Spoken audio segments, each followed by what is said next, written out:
स्वागत है दोस्तों आप सभी का हमारे यूट्यूब चैनल साप IQ एजुकेशन में।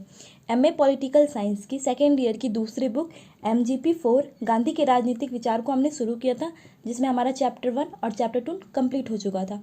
इसके साथ साथ MPSC 2 लैटिन अमेरिका में राज्य और समाज के भी वीडियोज़ अपलोड हो रहे हैं और साथ ही साथ MA political science first year के बहुत सारे वीडियोस अपलोड हो चुके हैं। अगर आप लोगों ने नहीं देखा है तो लिंक डिस्क्रिप्शन बॉक्स में है, आप वहां से देख सकते हैं।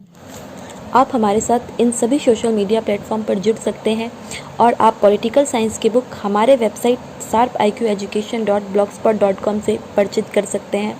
आप हमारे शॉर्ट नोट्स और असाइनमेंट की PDF इस व्हाट्सएप नंबर पर मैसेज भेजकर पा सकते हैं और आप हमारे चैनल को सब्सक्राइब जरूर करें और बेल आइकॉन दबाना बिल्कुल भी ना भूलें ताकि आप तक हमारे वीडियो की नोटिफिकेशन पहुंच सके। तो चलिए शुरू करते हैं हमारा चैप्टर 3 लोकतंत्र पर गांधी के विचार, ग्राम स्वराज्य। गांधी इस चैप्टर में हम लोग गांधी के लोकतंत्र पर विचार जानेंगे जो कि मुख्य रूप से ग्राम स्वराज्य पर आधारित थे। तो चलिए शुरू करते हैं। भारतीय आबादी का बड़ा भाग गांवों में बसता था। जैसा कि हम सभी जानते हैं कि भारतीय आबादी का एक बड़ा भाग गांवों में बसता था, अतः गांधी जी का एक प्रमुख ध्येय इनकी स्थिति में सुधार करना था और इनका विकास करना था। गांधी जी का परम मुख्य बिंदु था गांवों की स्थिति में सुधार करना और विकास करना। गांधी जी ने गांवों को पुनर्जीवित करने व उन्हें आत्मसहयोगी बनाने के लिए भरसक प्रयास किए और इसके लिए गांधी जी ने गांवों को पुनर्जीवित करने और आत्मनिर्भर आत्मसहयोगी बनाने का भरसक प्रयास किया। यानी उनकी बहुत ज़्यादा कोशिश थी कि वे गांवों की स्थिति को सुधार सके और उस पर किसी का शोषण ना होने दे। गांधी जी शहरों को बनावटी मानते थे। उनका मानना था कि औपनिवेशिक शक्तियों की तरह ये भी शोषण करते हैं। वे जानते थे कि ब्रिटिश लोगों ने शहरों के माध्यम से ही भारत को लूटा था और इसीलिए वह शहरों को उतना पसंद नहीं करते थे। वह शहरों का खत्म होना नहीं चाहते थे, लेकिन वह चाहते थे कि गाँवों का उससे पहले उद्धार हो, शहरों का भी विकास हो परंतु उसके साथ साथ गाँवों का भी उद्धार हो। इसीलिए वह गाँवों के पक्ष में थे। गांधी जी ने ग्राम समाज की अवधारणा प्रस्तुत की। गांधी जी ने ग्राम समाज की अवधारणा प्रस्तुत की कि गाँवों का समाज कैसा होना चाहिए, लोग कैसे होने चाहिए, किस प्रकार लोग स्वावलंबी हो। तो इन सभी का एक स्वरूप गांधी जी ने प्रस्तुत किया। यह मानवीय आवश्यकता की पूर्ति करे, आत्मनिर्भर पर आधारित थी। गांधी जी ने जो गाँवों का स्वरूप प्रस्तुत किया वह मानवीय आवश्यकता की पूर्ति करने के लिए था और आत्मनिर्भरता पर आधारित था। यानी गांधी जी के अनुसार जो मानवीय आवश्यकताएं होती है, यानी कि जो लोगों की आवश्यकता होती है उसकी पूर्ति की जाए और लोग यहाँ के आत्मनिर्भर बने, तब जाके गाँवों का विकास होगा। गाँवों की स्थिति दयनीय थी। उस वक्त गांधी जी के काल में गाँवों की जो स्थिति थी वह काफ़ी दयनीय थी, क्योंकि लोग शहरों पे ज़्यादा जोर देते थे, गाँवों के बारे में कोई नहीं सोचता था। और जो ब्रिटिशर थे वो भी गाँवों के लोगों का शोषण करते थे, गाँवों का शोषण करते थे। इसीलिए उस वक्त गाँवों की स्थिति काफ़ी दयनीय थी। गांधी जी भारत की अर्थव्यवस्था का पूर्ण उद्धार चाहते थे। गांधी जी जो थे वह भारत की अर्थव्यवस्था का पूर्ण उद्धार चाहते थे और इसके लिए उन्हें लगता था कि सबसे पहले गांवों का उद्धार करना होगा, गांवों का विकास करना होगा, क्योंकि जो प्रारंभिक अर्थव्यवस्था की शुरुआत होती है वह कृषि और गांवों के द्वारा ही होती है। इसीलिए वह भारत की अर्थव्यवस्था को सुधारने के लिए गाँवों का विकास चाहते थे। इसका प्रारूप कुमारप्पा के द्वारा तय किया गया था। गांधी जी की जो ग्राम स्वराज को लेकर अवधारणा थी, गांवों का विकास चाहते थे, उसके लिए उन्होंने एक प्रारूप तैयार किया और इस प्रारूप को कुमारप्पा के द्वारा तैयार किया गया। और कुमारप्पा एक गांधी जी के निकट सहयोगी थे। वे भी गांधी जी की भांति ग्रामों के विकास पर जोर देते थे और इसके लिए उन्होंने एक ग्राम स्वराज का ढांचा प्रस्तुत किया। कुमारप्पा ने ग्राम स्वराज का ढांचा 2 पुस्तक में प्रस्तुत किया। कुमारप्पा ने ग्राम स्वराज का जो ढांचा था वह 2 उनके मुख्य पुस्तक में सम्मिलित किया, प्रस्तुत किया, जिसको हम लोग पढ़ेंगे। Why the Village Movement, a plea for village-centered economy, and the second one is capitalism, socialism, villagelism. इन दोनों पुस्तकों में कुमारप्पा ने ग्राम स्वराज के ढांचे को प्रस्तुत किया, यानी कि ग्राम स्वराज कैसा होना चाहिए और किस प्रकार गाँव का विकास हो सकता है। तो इन सभी बातों की चर्चा उन्होंने इन दोनों बुक्स में किया। चलिए आगे देखते हैं। कुमारप्पा के अनुसार स्वतंत्रता के लिए आर्थिक स्वायत्तता जरूरी है। कुमारप्पा के अनुसार स्वतंत्रता के लिए आर्थिक स्वायत्तता जरूरी है। कुमारप्पा यह कहते थे कि अगर स्वतंत्रता चाहिए तो उसके लिए सबसे पहले आर्थिक स्वायत्तता जरूरी है, यानी कि आपको आर्थिक रूप से आत्मनिर्भर होना होगा, तब जाके आप पूर्ण रूप से स्वतंत्र कहलाएंगे। उनका यह मानना था कि गाँव में अगर विकास करना है तो वहाँ के लोगों को सबसे पहले स्वतंत्रता देनी होगी और स्वतंत्रता के लिए वे आर्थिक रूप से परिपूर्ण होंगे, तब जाके उनका विकास होगा। औद्योगिकरण से गांवों, कृषि धंधे, खेतिहर व्यवस्था को हानि पहुंचती है।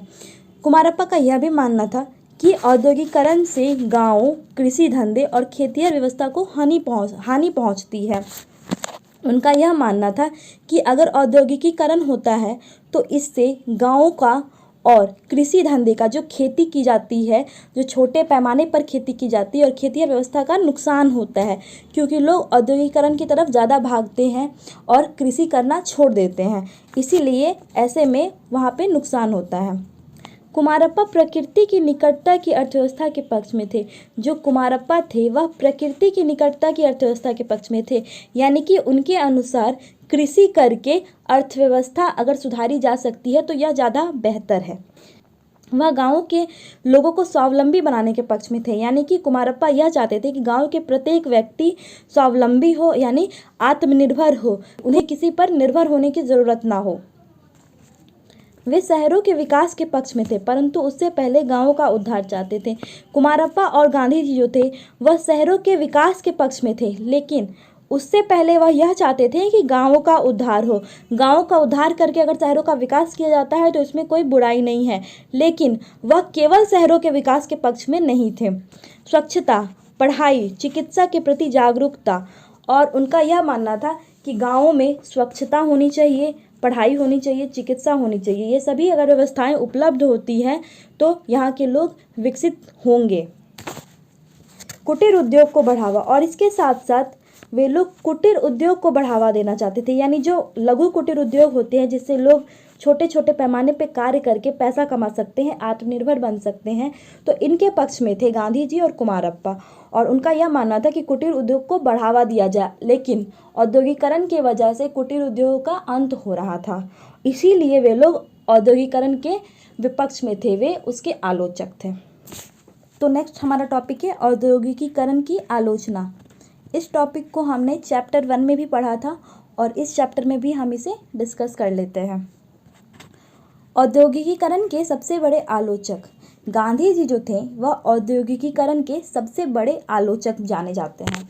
गांधी जी औद्योगिकीकरण के किसी भी स्वरूप को उचित नहीं मानते हैं और औद्योगिकरण के विपक्ष में रहते हैं। वे कभी भी इसे अच्छा नहीं मानते हैं, इसे दुख का कारण मानते। गांधी जी औद्योगिकीकरण को समाज के लोगों का दुख का कारण मानते हैं। वे कहते हैं कि अगर समाज के लोग दुखी हैं, समाज के लोगों में असमानता है, तो वह औद्योगिकीकरण की वजह से होता है, इसीलिए वह औद्योगिकीकरण के सबसे बड़े आलोचक हैं। दक्षिण अफ्रीका के अनुभव। गांधी जी औद्योगिकीकरण को बुरा इसलिए मानते हैं क्योंकि जब वह दक्षिण अफ्रीका में थे तो उस वक्त औद्योगिकीकरण की शुरुआत हुई थी और वहीं के अनुभवों के वजह से वे औद्योगिकीकरण के आलोचक बन गए। वहाँ जो उन्हें अनुभव प्राप्त हुआ वह बेशक बुरा था, इस वजह से वह औद्योगिकीकरण के अवहेलना करते हैं, औद्योगिकीकरण के विपक्ष में बात करते हैं। यह केवल आरंभिक सुख है, उत्पादन क्षमता में वृद्धि धन अर्जन की स्थिति मजबूत करती है, परंतु दूसरा पहलू आत्मविनाश है। गांधी जी के अनुसार जो औद्योगिकीकरण होता है वह आरंभिक सुख है, इससे उत्पादन क्षमता में वृद्धि होती है, धन अर्जन भी होता है और जो आर्थिक व्यवस्था है, जो आर्थिक पक्ष है वह भी मजबूत होती है, परंतु इसका दूसरा पहलू है आत्मविनाश। इससे आत्मविनाश होता है, लोगों की अंतरात्मा का विनाश होता है, इसीलिए वह औद्योगिकीकरण को बुरा मानते हैं। इससे दासता की स्थिति आती है। गांधी जी के अनुसार औद्योगिकीकरण की वजह से दासता की भी स्थिति आती है और लोगों को दास बन के रहना पड़ता है। जो बड़े बड़े पूंजीवादी लोग होते हैं वह मालिक बनकर रहते हैं और जो छोटे लोग हैं जो मजदूरी करते हैं उन्हें दास का जीवन व्यतीत करना होता है। और इटली में उन्होंने ऐसा देखा था, इस वजह से या वो मानते हैं कि औद्योगिकरण की वजह से इससे दासता की स्थिति आती है। मनुष्यों की महत्ता कम होती है। गांधी जी के अनुसार औद्योगिकरण की वजह से मनुष्यों की महत्ता कम होती है, यानी कि जो मशीनों के द्वारा कार्य किया जाता है उसे ज़्यादा बेहतर माना जाता है और लोगों को उसके जगह पे कार्य नहीं करने दिया जाता है। जो कार्य मनुष्य करते थे उसे अब मशीनों से करवाया जाता है ताकि उत्पादन क्षमता में वृद्धि हो, और इस वजह से मनुष्यों की महत्ता को खत्म कर दिया जाता है। मनुष्य का जो महत्व है उसे खत्म कर दिया जाता है, और इस प्रकार औद्योगिकरण एक बुरी व्यवस्था है।